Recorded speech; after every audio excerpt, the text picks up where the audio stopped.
Hey, this is Bella from Film Reel. In just a couple of months, this man got so rich that he used bills to glue them onto women's bodies. What was his secret? Find out in our recap of the movie The Wolf of Wall Street. We are shown the office of a successful company, Stratton Oakmont. These are the real lions and bulls of the world of finance.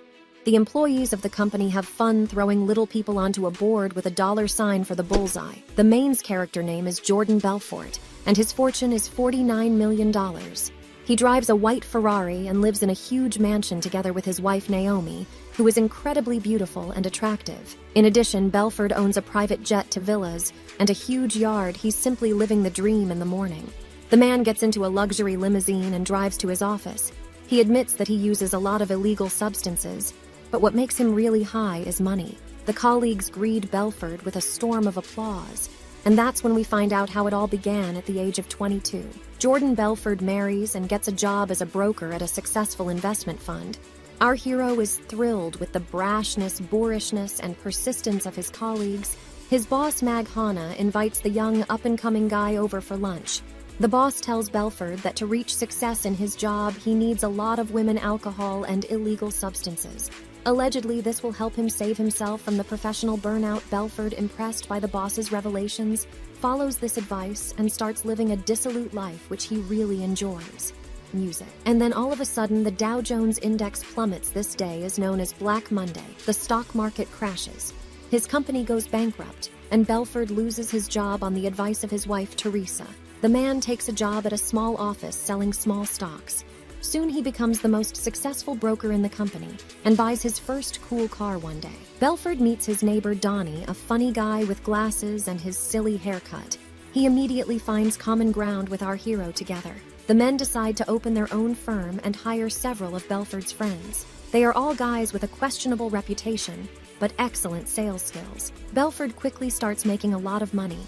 He rents a fancy office on Wall Street and causes companies Stratton Oakmont together with Donnie. They start working with very wealthy clients, successfully selling questionable stocks and getting huge sums out of it. Belfort remembers the advice of his former boss and constantly organizes entertainment for his employees. They either shave their secretary or invite musicians. Champagne flows like a river. The office is full of girls in seductive outfits, and each of them can be easily dragged into a dark corner. Belfort is interviewed by Forbes journalists who call him the Wolf of Wall Street in their new article. Our hero is on top of success, but he has no idea that the FBI has begun to spy on him. One day, Belfort throws a lavish party for his employees, where he himself gets high on banned substances in the company of his closest friends. Among the guests are heroes. He's a gorgeous blonde in a blue dress. Her name is Naomi. Teresa watches jealously as her husband flirts with another girl. Belfort asks Naomi out on a date. She is a former model and a lingerie designer. The girl invites him to come in and shows up in front of him completely naked. I guess you understand what happens next. Belfort and Naomi have a tumultuous, passionate romance one day. Teresa sees them together. She beats her husband for cheating, after which she begins to cry bitterly. Belfort files for divorce and Naomi moves into his house.